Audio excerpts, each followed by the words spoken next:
Ladies, gentlemen, boys and girls, it's your boy Zell here, and I am back again with another Night of the Leverian. And today we have Ash. We have Ash to visit. So, Drusus Leverian, welcome. Pleasure. Zell here, Wagwan. We're obviously here to have a look at the exhibition and to see what Ash is all about. I've only got 2 more Leverians to do. Technically, this would have been the last one if Neza hadn't been released so soon. I feel like I'm pronouncing that wrong, but I'm sure I'll find out in the next video. Okay, I might make a donation, we won't yet. Okay, it kind of looks like Excalibur, but more jungle, more guerrilla warfare, maybe? Ash, Avatar of Murder, patron saint of the Orokin School of Political Assassination, known as the Scoria. Each assassin bore a mark, a swirling, smoky black jewel between their eyes. You are forever the Scoria. The Scoria is forever you. Okay. No devotee knew of any life, any thought that was not Scoria doctrine. For every question, so the Orokin of the Scoria said, Ash was the answer. 2 notable students of the Scoria's anthracite halls were also 2 brothers, Dom and Pilio. Dom was nimble, cunning, and a quick study with the blade. His brother, Pilio, however, was not so gifted.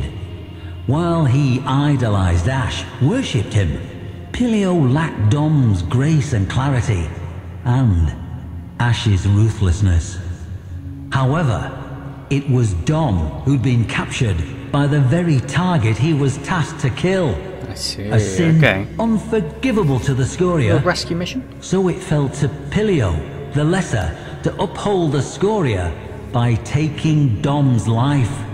By this, the 7 would have assurance that Dom's flaw was not a familial trait. Makes sense, okay. You see, as you might expect of an Orokin school of murder, the Scoria were ruthless when it came to academic excellence.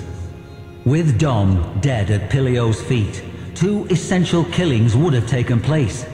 That of a failure, and that of any shred of pity within Pilio. Ash would oversee Pilio's mission. Pilio's soul was to die that day, as the life drained from his brother's eyes. Or, if he could not do so, beneath the blades of his lifelong idol, Ash. I sense a fight between Pilio and Ash. I don't know about you. Let's continue. Let's see. Ooh, what is that? We'll have a look. A sliver of pale sun found them close to a stately tower in the dusty heart of Martialis metropolis. Coils of red Martian dust trailed tongues from the dark metal of Ash's Edo epaulets. The boy idolized the Warframe and was eager to prove himself, even as some part of him felt cold and afraid at what he must do. Doubt is betrayal, taught the Scoria. Pilio recited this, but could not quench the fear he felt. Fear of what he must do, and fear of what his hero and idol would do to him should his faith fail. Ash gave the signal. Pilio shot forward in a bold, unconventional dying vine pattern, readying the Scoria-favored dust fang technique. Okay. The tower guards squinted into the amber light of the Martian sunrise as a flash cloud of smoke flooded the lane before them. Shaking sleep from their heads and still thinking of breakfast, the guards readied themselves. From the smoke flew stars. Okay. Oh, I didn't see those. Well, he must be obviously throwing knives. Okay. Yeah, let's have a look at this. So another bow?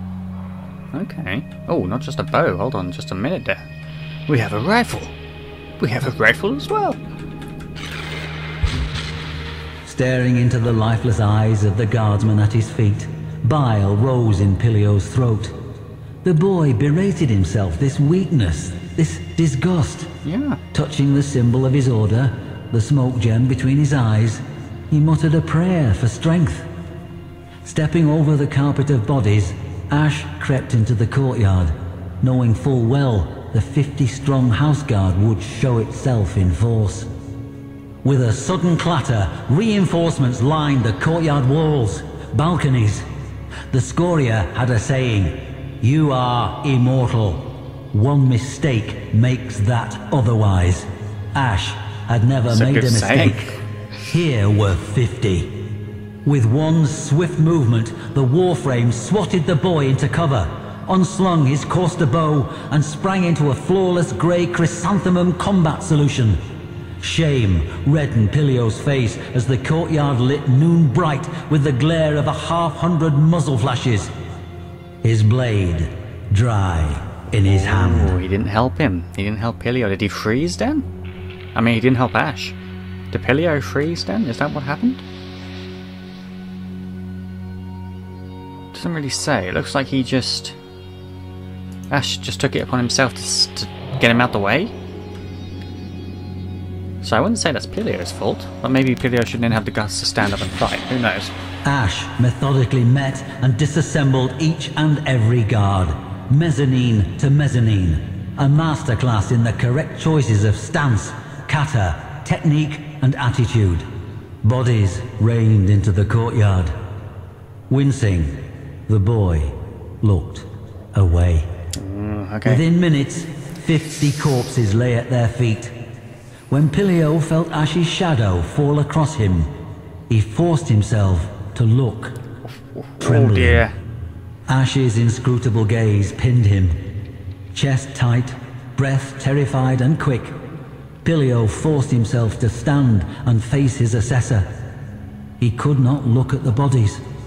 Truthfully, he expected to die where he stood. If the Warframe approved or disapproved, he gave no sign. Rather, Ash opened an arm, showing the way toward Pilio's final trial. Okay. Because yeah, I mean, technically he hasn't made a mistake, he just hasn't looked at the dead, but I guess if he is an assassin, he should be used to it. Holy hell, we still have a long way to go, okay. Ash's locust helmet. Ah. In the target's chambers sat a middle-aged man with long, handsome moustaches, his eyes sad and kind, and with him, Dom, in civilian clothes, sharing a glass of aged claret. Okay. Pain cracked through Pilio's brain, the smoke gem between his eyes flashing hot. Sudden images of sunlight, vineyards, a woman's face. The gem burned as it pushed these images away. A young man with grand moustaches smiling and saying, "Of all the sons I could have had, well, that was his father. I'm glad it was you two." Pain. Dom leapt to his feet, urging his brother to hear what the target had to say. But Pilio saw only the scabbed-over divot between Dom's eyes, where a black jewel had once rested. Dom had turned his back on their order. Why? Why had he done this? The mustachioed man leapt to Dom's defense, snatching his sidearm from beneath his ironwood desk. A foolish mistake. Ash split into impossible multiples. The man opened fire on the three, before being seized from behind by the fourth. Ash's illusory clones vanished. The weapon clattered to the polished wooden floor, even as his feet left it, dangling 3 feet above, helpless. Those sad, kind eyes locked on Pilio's in a regretful farewell. "Ask the Warframe," Dom said. "He knows exactly why." Fear filled Pilio's heart. Pilio turned to his idol, that saint of murder. The same question, but this time for Ash. Why? That moment of breathtaking impudence stretched for an eternity. Ash released his grip. His prisoner flopped to the floor, gasping. With one great hand, Ash reached toward Pilio's face and sank a vicious talon beneath that midnight jewel. Pilio screamed. Blood flowed. The gem flew free with a nauseating pop, cracking against the wall to die in a weak plume of rancid smoke. Blinding white insight descended upon Pilio Danas. Okay. So how did he come across Dom and I presume his father then? Were they just holograms? This was like a final trial to see if he could just stand there and watch Ash kill his brother again? Obviously there was something... What the holy... What is that? That's a Syandana? Pilio was Pilio Danas. Everything the black gem had walled off within his mind was now laid bare. The Scoria had stolen the sons of Leo Danas. Leo Danas, kind-eyed Leo Danas, was stealing them back. Of all the sons I could have had, I'm glad it was you two. Father and son beheld each other truly for the first time in almost 20 years. Pilio had long aspired to wearing the Edo armor, the highest honor, to signify his faith. But now he saw only the bare ribs of Ash's Cremata Syandana, signifier of death, and knew with certainty that was the sole credo of the faith he had followed. The boy, who until that moment had thought himself a lifelong killer, was now torn between the nocturnal life he thought he knew and the sunlit life he'd been stolen from. Torn between doctrine and family, and, blade in hand, torn between saving himself by killing his brother or dying alongside him at the hand of his idol. Ash waited, patient as the death he signified, in a room in a moment that felt suspended in eternity, waiting for Pilio's decision. The blade fell from Pilio's hand. Dom reached out and gently took that hand. Ash did not move.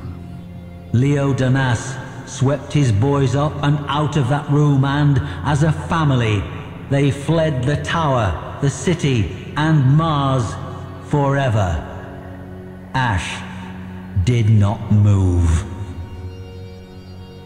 We had some compassion in the end, some mercy.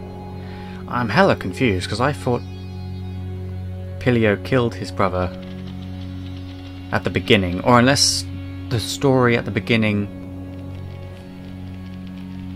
we got told a little bit about the story at the beginning and then this is it retold, if that makes sense.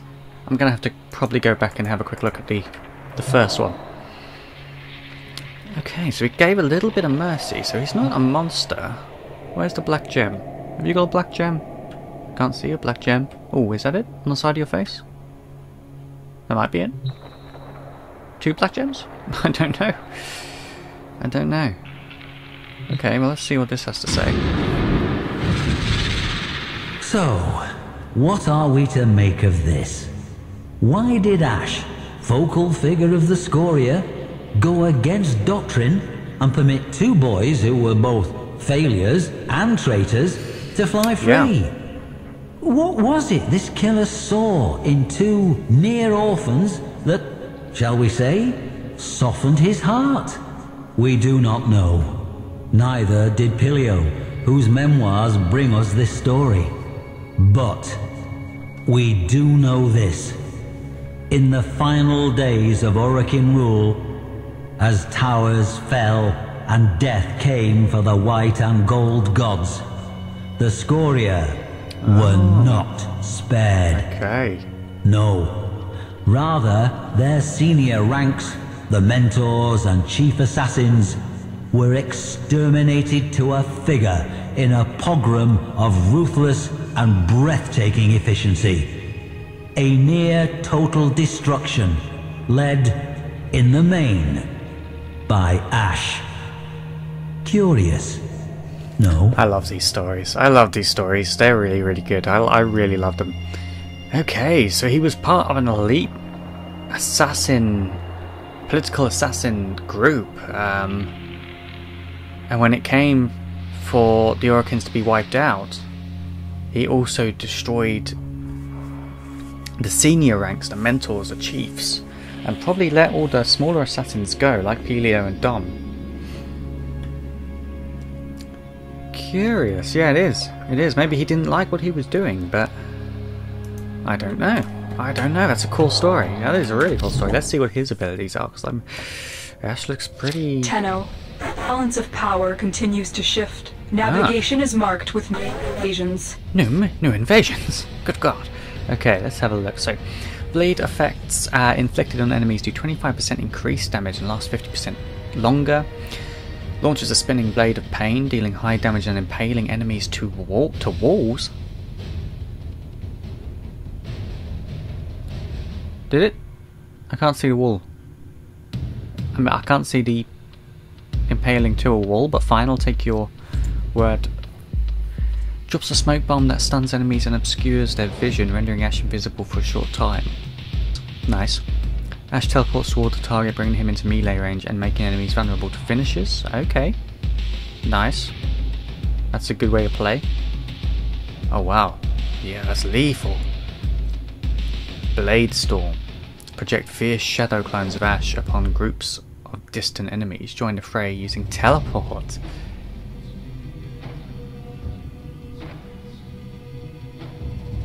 I like Ash. Ash is cool. The Leverian's done a good job. Done a good job. We'll save Neza for another video, as I say. I hope you have enjoyed. Let me know if I did miss anything, or if I got Ash's story maybe a little bit incorrect. I'm not too sure. It seems like he had some kind of compassion towards the end, or didn't care too much about the Order, or thought that what they were doing was wrong in killing the weak or the traitors, I guess, in a way. Even if they didn't want to go on with the killings, they thought them as being traitors, so wanted them killed themselves. Very interesting. I like that. I really did. Yeah, so obviously Neza's going to be next. Obviously, if you did enjoy the video, leave a like, do leave a comment as well. I do love looking at your comments and replying to them where I can. I do try to reply to everyone, or I will obviously reply to you in the video. But thank you very much for watching, guys. I hope you enjoyed. If you want to subscribe, do feel free to do so. If you've not learnt something but enjoyed the reaction and do like Warframe videos, then obviously feel free to subscribe. We are aiming for 1,000 subscribers by the end of the year. Whether that's going to happen, I don't know. Leave a like, leave a dislike, it's up to you. I'll see you in the next one. Bye bye.